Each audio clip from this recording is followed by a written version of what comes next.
Assalamualaikum warahmatullahi wabarakatuh. Saudara-saudaraku sebangsa setanah air, melanjutkan video seminar bedah tesis di Pondok Pesantren Mambaud Thayyibah bersama Kiai Haji Imaduddin Usman Al-Bantani.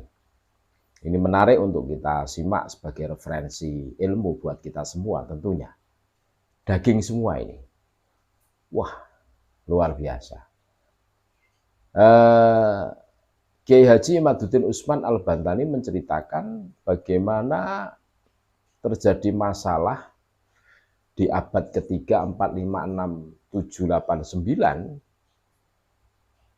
9 tentang akuisi bahwa Ubaidillah sebagai anaknya Ahmad bin Isa Al-Muhajir atau Al-Abbah An-Nafat kan gitu.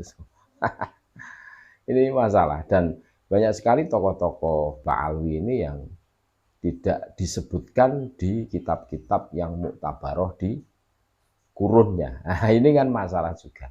Masa mujtahid mutlak tidak disebutkan, kan lucu ini.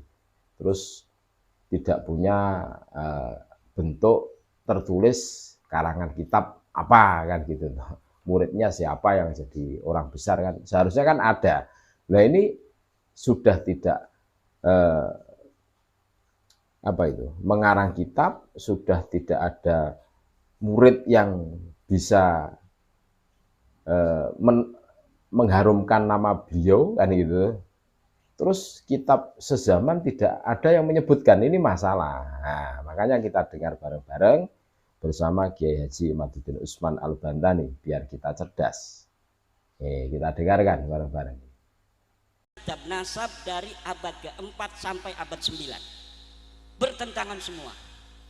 Kan ini Ahmad bin Isa yang dicangkok ini adanya di abad ke-4 Hijriah. Adanya di abad 4 Hijriah. Dia hidup abad ke-3, meninggal abad ke-4. Maka untuk memverifikasinya kita ambil kitab abad ke-3 dan abad ke-4. Kitabnya ada. Kitab sejarah-sejarah Ahmad bin Isa, anaknya berapa ada. Abad ke-3, ke-4, ke-5, ke-6, ke-7, ke-8, ke-9. Saya kumpulkan semua dalam teori sejarah namanya heuristik. Apabila kita ingin meneliti sebuah peristiwa sejarah, maka harus kita lakukan pertama itu heuristik, mengumpulkan seluruh bahan-bahan sumber-sumber sejarah yang berkaitan dengan peristiwa sejarah itu. Karena mereka mengaku di abad 9 Hijriah, namanya Ali As-Sakron. Yang diaku di abad ke-3 dan ke-4, maka kita cari kitab-kitab dari mulai abad 9 ke bawah sampai abad ke-3 dan ke-4. Saya menemukan kitabnya, ada dalam kitab nasab Siri Silsilatul Alawiyah, kemudian kitab Tahdhibul Ansab, kemudian kitab Al-Majdi, kemudian kitab Muntaqilatut Talibiyah, kemudian kitab As-Syajarah Al-Mubarakah, kemudian kitab Al-Asili, kemudian kitab As-Sabatul Musan, kemudian kitab Ibnu Inabah, kemudian kitab An-Nabhah Al-Ambariyah. Itu kitab-kitab nasab. Kemudian kitab-kitab sejarah kita cari juga. Sejak abad ke-3 apakah sudah ada kitab sejarah yang ditulis? Di situ ada Sirah Ibnu Hisham, di situ ada kitab Tarikh Baghdad, ada yang di Yaman namanya Musallam Al-Lahaji di abad ke-5. Di Yaman juga ada Ibnu Samurah, namanya kitab Tabaqatu Fuqaha'il Yaman. Ada kitab Al-Janadi, ada kitab Al-Iqlil, ada kitab Al-Kamil fit Tarikh dan lain sebagainya. Semuanya saya baca, saya cari. Ini seorang namanya Ubaid yang ngaku anak Ahmad bin Isa. Apa bener dia anaknya Ahmad bin Isa? Boro-boro menemukan dia anaknya Ahmad bin Isa, uang-uangnya bae laka, uangnya orono, sosoknya ini tidak ada. Bagaimana bisa menemukan kesimpulan sosoknya tidak ada? Karena dia mengaku adanya di Yaman pada abad ke-4.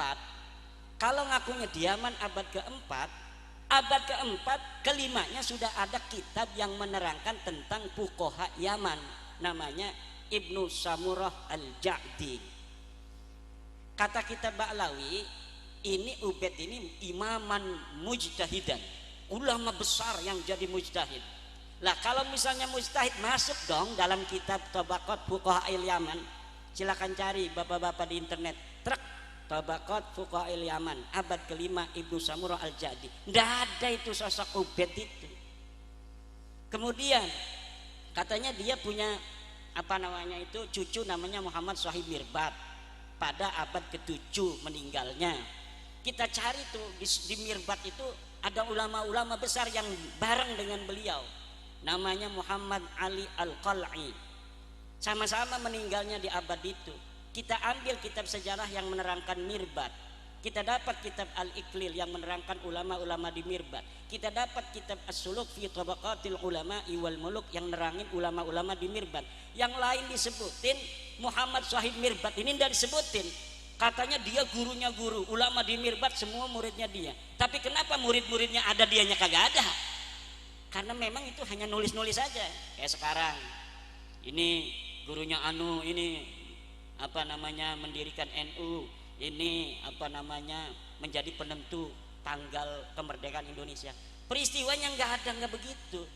Pak Anhar Gonggong mengenai bagaimana Soekarno benar malam-malam itu ke rumah Habib sebelum membacakan proklamasi, ya nggak ada. Bagaimana dia ada di rumah Habib, orang dianya habis dari Rengas Dengklok kemudian langsung persiapan membacakan teks proklamasi sampai jam 6, sampai dia nggak puasa karena sakit. Ada beritanya, sejarahnya ditulis. Dia sampai pagi nggak bisa tidur, salah lagi, dibuang lagi, salah lagi, ditemenin oleh orang banyak, dan tidak ada peristiwa dia ke rumah Habib minta doa, minta restu untuk membacakan teks proklamasi. Tapi kan sekarang ditulis, banyak juga akhirnya yang percaya, dibikin juga YouTube-nya.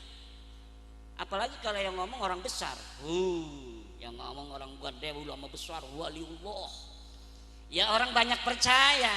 Tapi qad tabayyana rusdu minal ghai, telah jelas yang baik dan yang buruk, telah jelas sekarang mana yang benar, mana yang salah.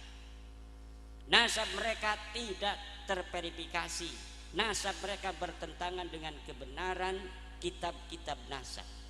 Yang kedua, nasab mereka bertentangan dengan kebenaran tes DNA. Ini yang sulit dibantah ini, qot'i ini.